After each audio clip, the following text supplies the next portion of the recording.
அனைவருக்கும் வணக்கம். இந்திய அரசியல் சாசனத்தின் முகப்புரை.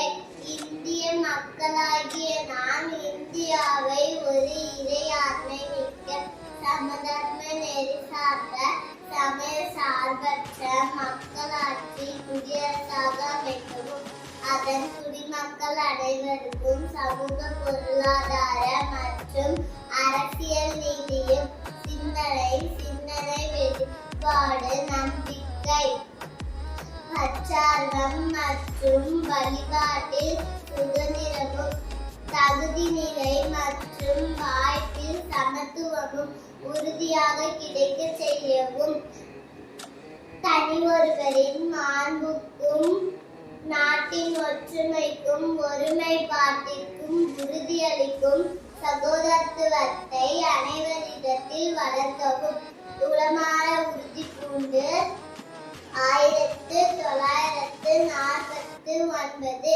நவம்பர் 26 நம்முடைய அரசியல் சாசன நிர்ணய சபையில் இந்த அரசியல் சாசனத்தை சட்டமாக ஏற்றி நமக்கு நாமே வணங்கிக் கொள்கிறோம். நன்றி.